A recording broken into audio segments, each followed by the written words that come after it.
సంగారెడ్డి జిల్లా పటంచెరు పట్టణంలో సిద్దిపేట ఎమ్మెల్యే తన్నీరు హరీష్రావు ఆదేశాల మేరకు తెలంగాణ తల్లి విగ్రహానికి డివిజన్ కార్పొరేటర్ సింధు ఆదర్శ్ రెడ్డి పాలాభిషేకం చేశారు.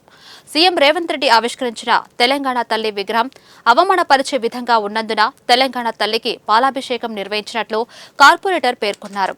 ఈ కార్యక్రమంలో మాజీ కార్పొరేటర్ అంజయ్య, పలువురు పార్టీ కార్యకర్తలు, నాయకులు పాల్గొన్నారు.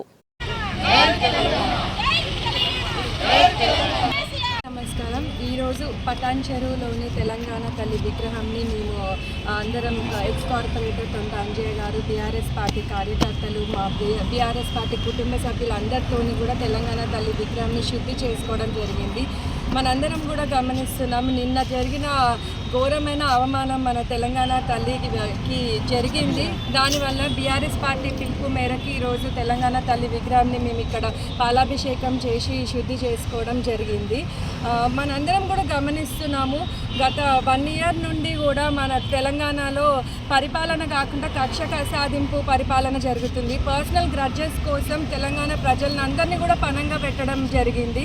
నిజంగానే రేవంత్ రెడ్డి గారికి, మన ముఖ్యమంత్రి గారికి తెలంగాణ తల్లి విగ్రహం సెక్రటేరియట్లో పెట్టాలని ఉంటే, ఉన్న తెలంగాణ తల్లి విగ్రహం మంచిగా ఉంది, ఎవరైనా ఎక్కడైనా తల్లిని మార్చాలనుకోరు. కానీ అట్లాంటి ఘోరమైన అవమానం కూడా మన తెలంగాణలోనే జరిగింది. ఉన్న విగ్రహాన్ని సెక్రటేరియట్లో పెట్టినా మేమందరం కూడా దాన్ని స్వాగతిస్తుంటే, ఇంకా మనందరం కూడా గమనించాల్సిన విషయం ఏంటంటే, తెలంగాణ గవర్నమెంట్, తెలంగాణ రాష్ట్రానికి సీఎం అయి ఉండి ఒక్కసారి కూడా మన ముఖ్యమంత్రి గారు ఏ సభలో కూడా జై తెలంగాణ అని అసలు అననే అన్నారు. ఎక్కడ చూసినా కూడా ప్రతి సభలో మన కేసీఆర్ గారిని, కేటీఆర్ గారిని, హరీష్ రావు గారిని అవమానించడమే తప్ప ఎక్కడ కూడా ప్రజాపాలన దినోత్సవాలు, విజయోత్సవాలను జరుపుకున్నారు. ఆ 1 ఇయర్ సభలలో కూడా ఎక్కడ చూసినా కూడా మన కేసీఆర్ గారిని నిందించడం, మన సోషల్ మీడియా వాళ్ళని నిందించడం తప్ప వాళ్ళు చేసిన పనులు ఎక్కడ కూడా చెప్పుకోవడం మనము చూడలేదు.